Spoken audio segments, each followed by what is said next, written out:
In C++ class, constructor belongs to a special category of member functions. It is automatically called when an object is created. The purpose of constructor is to ensure that the object is set to a valid or safe state. Through a constructor, an object is automatically set to a valid state as it is created. This is because it contains the logic to set initial values for the member variables. Here I will talk about a default constructor, custom constructor and destructor. Let us learn more about this topic through this code. If you have watched previous recordings, you might be familiar with this code. Anyways, I will explain it quickly first.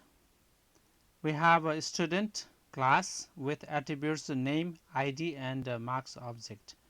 Name is to hold a dynamic memory space holding the name of the student. ID is to hold the ID of the student. Marks object has the attributes marks and size. Marks attribute is to hold address of a dynamic memory space containing the marks of the student, and size is to hold number of marks in this dynamic array.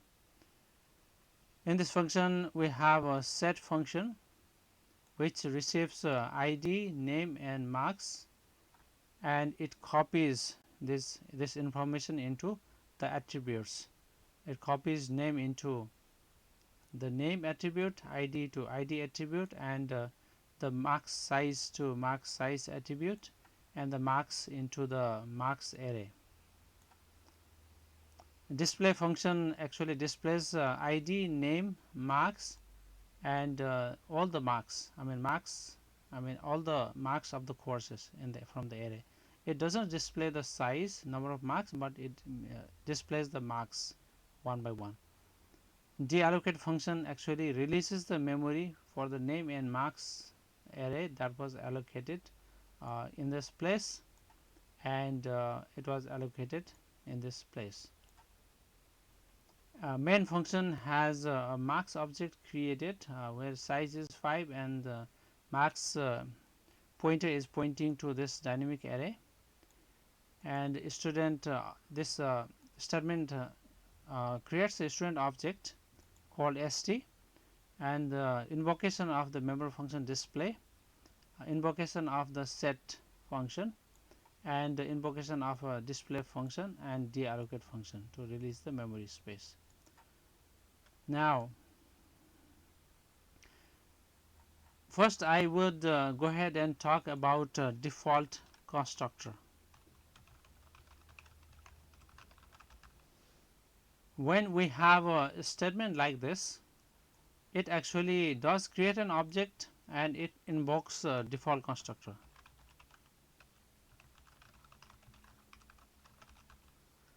And since in this code we don't have provided or written any default constructor, the compiler will create a default constructor. It will create an insert in this class, and that compiler created constructor gets invoked. Compiler created constructor looks like this, student, just like this. So the constructor is a function, special member function, which has a name same as the class name. It doesn't have a return type, and when you say default constructor does not receive any parameters, and the constructor created member compiler created constructor does not have any code in it.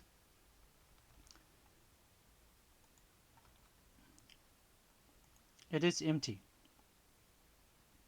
So if we, in this case it will not initialize this members with anything, so many times we may have a problem if this name, ID and the members of the marks object are not properly initialized. So in the constructor, in the this what we call as a default constructor,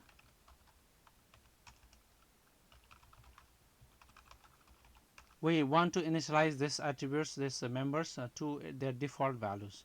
For the name, for the pointer, the default values is always null pointer,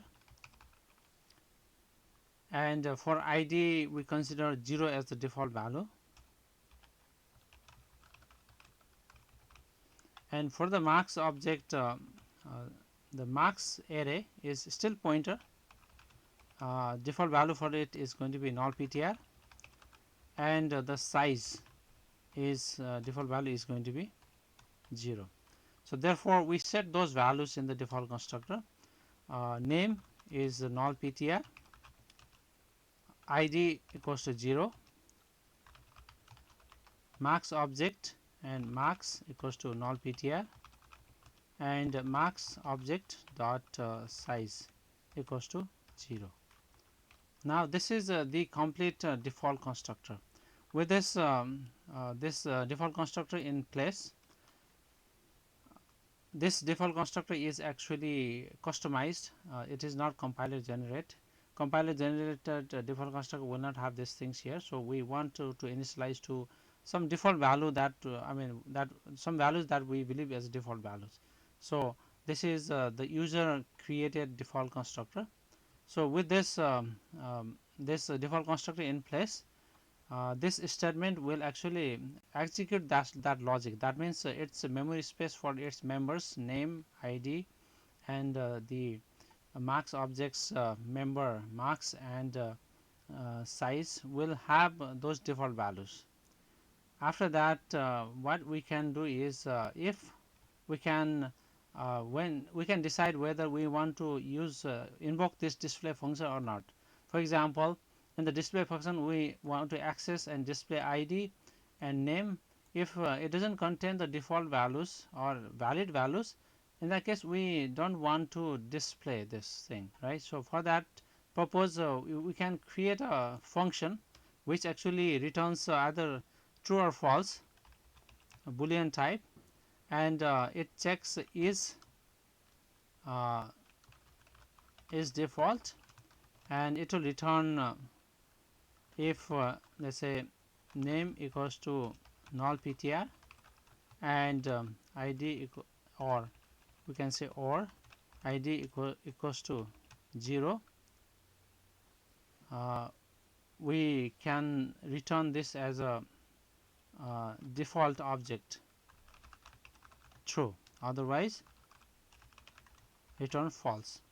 We could also consider marks in this case, but sometimes we may assume that if name and id is there, sometimes when the student is just enrolled the marks may not be there. So in that case we want this display function to be able to get invoked.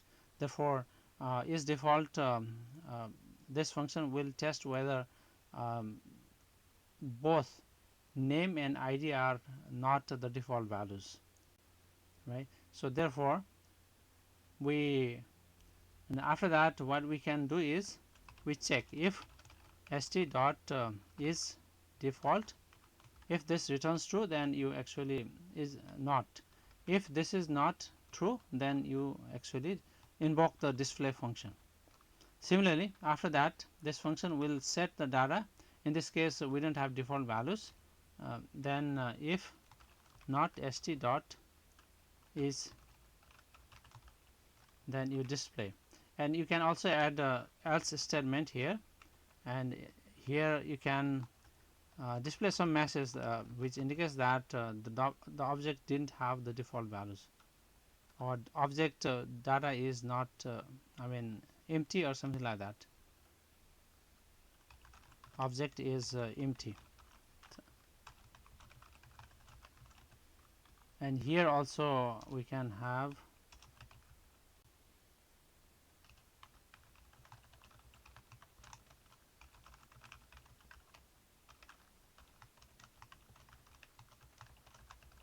so now let us quickly switch into the terminal and check this code, and I'll come back and talk more about this. Now switching to the terminal, I want to do the compilation and linking and execution. So now in the first case it said the object is empty because it contained the default values, And in the second case, it was object was initialized to the the members of the object were initialized by invoking the set member function, this data. Therefore it is not empty object, therefore the data is actually displayed here. Now switching back to the terminal code. So here this it was the this entire expression evaluated to be false, so this line was executed. In this case this entire expression was evaluated to be true, so this function is called.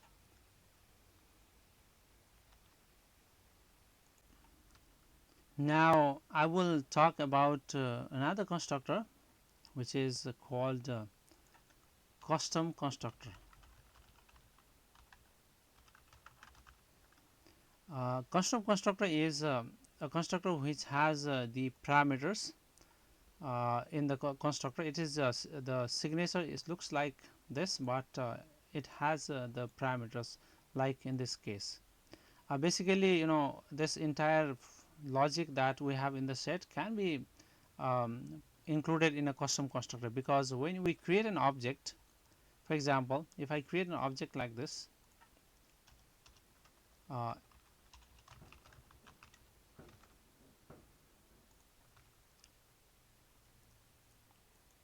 object like this st1, let's call, then instead of initializing it to the default value, I would want to initialize this with this data.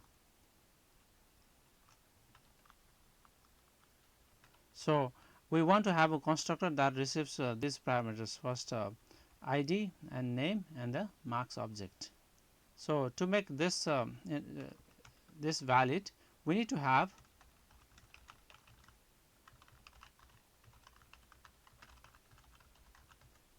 custom constructor defined.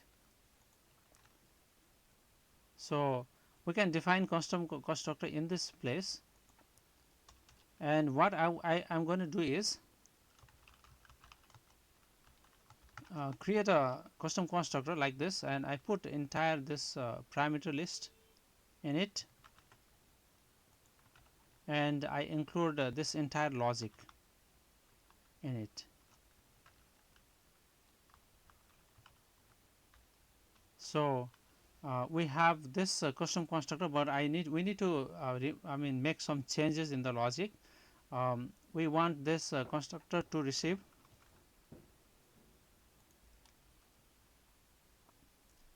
id, name and marks object, and since we are doing constructor, so we don't need to check this here. We don't need delete because we are creating object for the first time. Then you allocate the memory for the name, copy id, and also we don't need this release the memory in the constructor. I think this is the sufficient code for the constructor.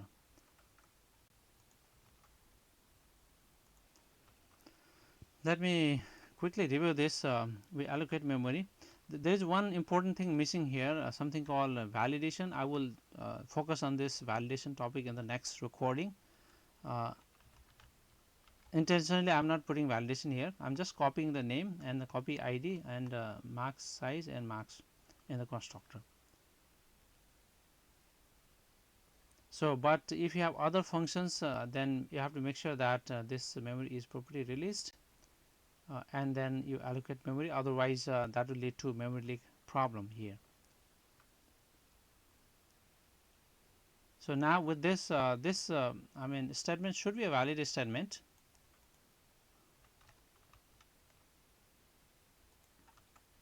Now with this constructor, then we don't have to do multiple steps. First create an object and set the data. You can actually set the data when you create an object itself, and after that we can invoke display function,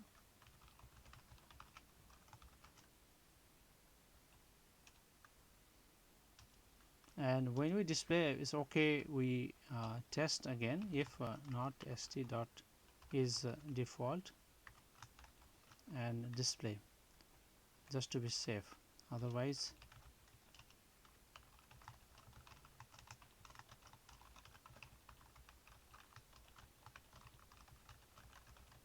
and let me quickly switch to the terminal and show you how does this code actually behave.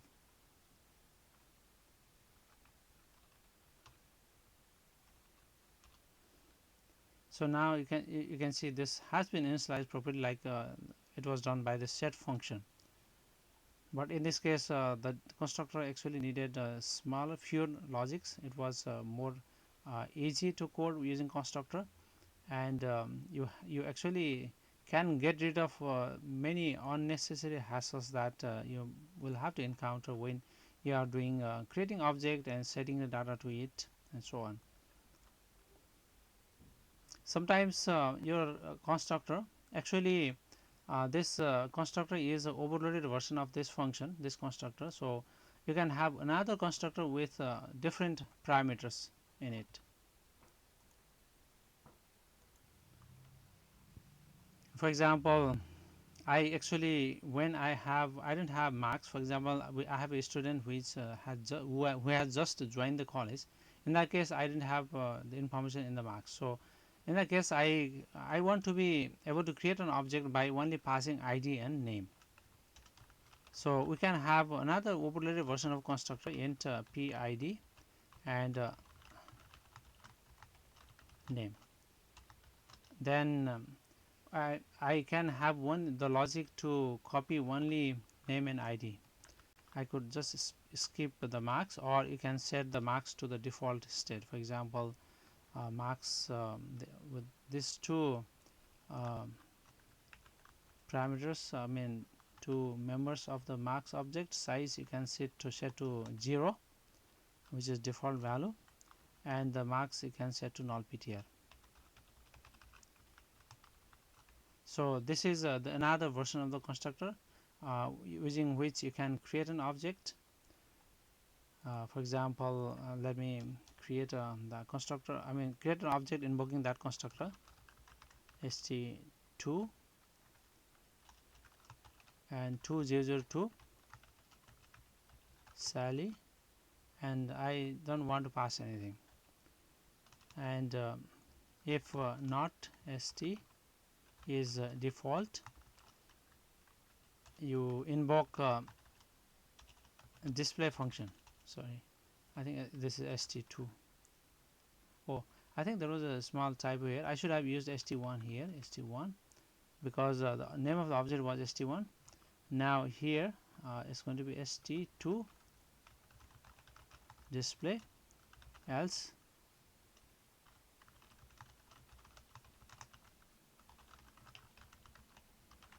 empty.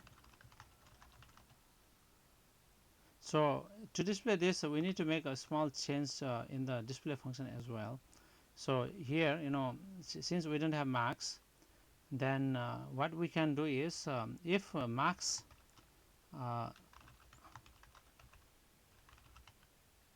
not equals to null PTR or not equals to 0, you can execute this code.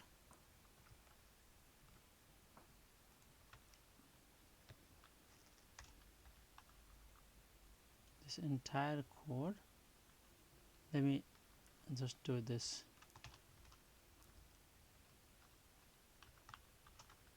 Otherwise you can just std cout some information that indicates that it is not available, right? So this should be a better approach, since only name and ID are actually set, but marks is not initialized. This is a possibility now in this case, because we have another constructor, this constructor.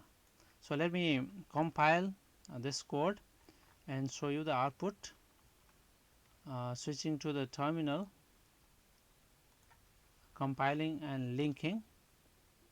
I think I missed a semicolon in line 110. Go back to the code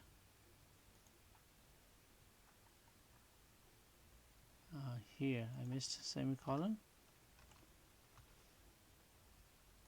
terminal.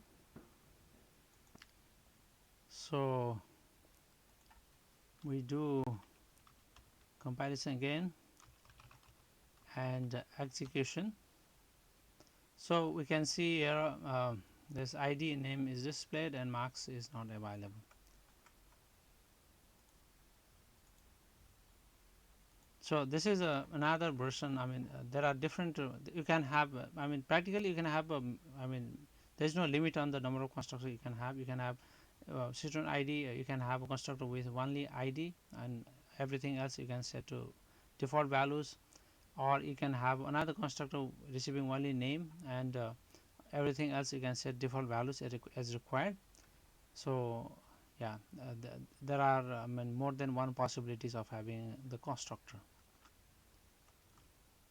So again, this is a default constructor, this is one custom constructor, this is another custom constructor. Sometimes this constructor can also be called as, let's say, 4 argument constructor, because it has 4 parameters, and this can also be called as 2 argument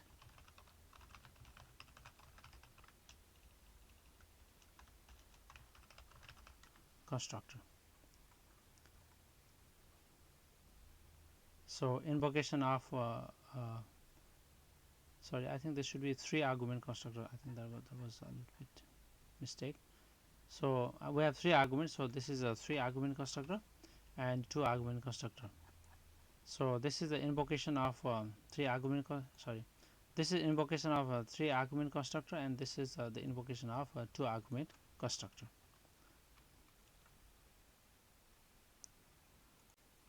Now, finally, I am going to be talking about the destructor.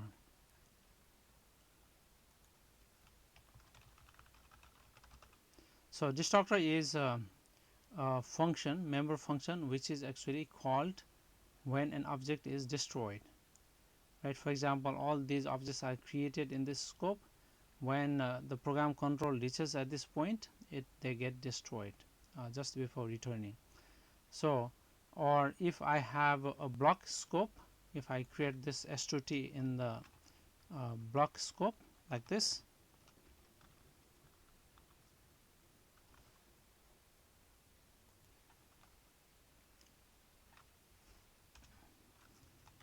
so we have everything in the block scope, and this S2 is S2 ST2 object is created here, and it goes out of the scope at this point when the control reaches here. So at that point, the destructor for S2 is actually invoked by the program itself. So when you invoke the destructor, you actually, in this program we have this deallocate function that was created to release the memory. But yeah, like if I want the code, this S2 ST2 object created in the block scope, I would want to invoke that function st2.deallocate here. But you know, the easier way is to put this thing in the destructor, so that it is automatically called. You don't have to manually call it. So the syntax for creating destructor is, you have this symbol tilde followed by the name of the class. Destructor doesn't have parameters, and you put this this memory release logic. Sometimes, you know, if you are using file, then file resource release logic is also included in the destructor. So with this destructor in place, we don't need this function, deallocate function. So now destructor for all the objects we created here are automatically invoked.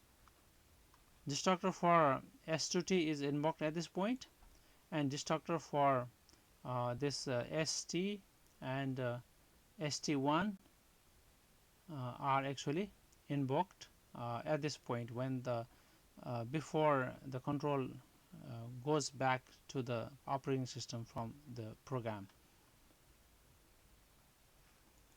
So let us see whether it is actually invoked or not. If you want to check whether it is invoked, then you can have a cout statement.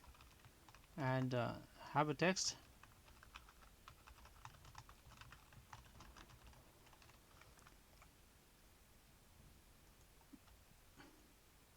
So each time destructor is invoked, it will actually this text will be displayed.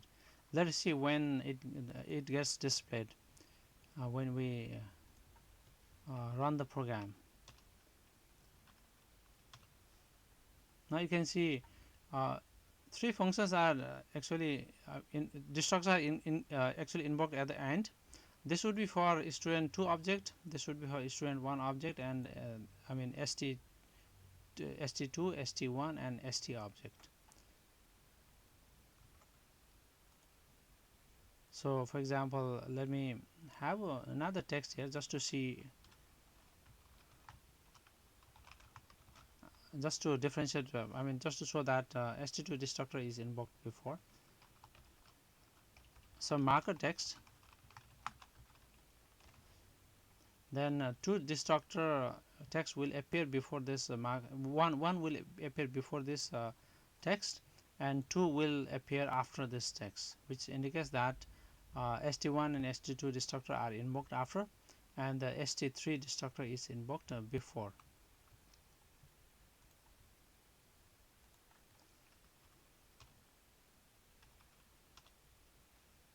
So you can see this was the destructor invoked for st3 object, this was the destructor invoked for st1 object, and this was the destructor invoked for st object. This is all I have to talk about the constructor and destructor. Thank you for watching this video.